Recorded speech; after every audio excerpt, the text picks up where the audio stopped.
يا رب العالي افهم أيها الشاب الجزائري، افهم بأنك راك عايش في رقعة جغرافية هي عاشر أكبر دولة في العالم، عاشر أكبر دولة في العالم تعج بالثروات الباطنية، وفيها أقل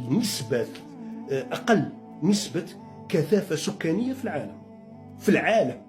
تخيل انت، 10 أكبر دولة في العالم يعيش فيها 30 مليون جزائري و15 مليون عايشين في أوروبا. 30 مليون عايشين في 10 أكبر دولة في العالم، تعج بثروات ضخمة.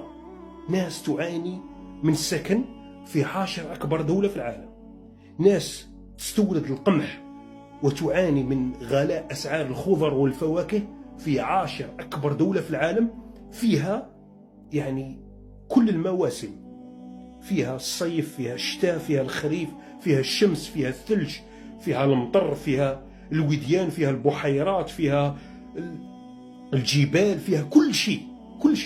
يعني هذه الدولة هذه تعاني من اللحوم، من الأسماك، الناس ما يأكلوش، الناس يعانوا من البروتين، يعانوا من كل شيء، وقادرة هذه الدولة هذه تنتج كل أنواع المواد الغذائية والمنتجات والثروات الحيوانية، اللحوم البيضاء، اللحوم الحمراء، كل ما يخطر على بالك. فقط هي طاحت في يد طحاحنة ومرخص، وطاحت في شعب يتبع في مشاكل الناس، يحب يسمع فضائح الناس.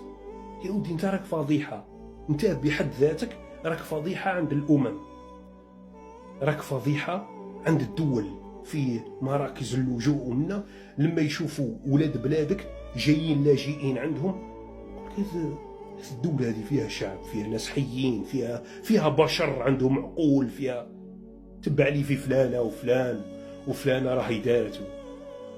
وزيد طاقيني انايا، تزيد تلقيني وتجيب لي القيا، وقلبي يدور.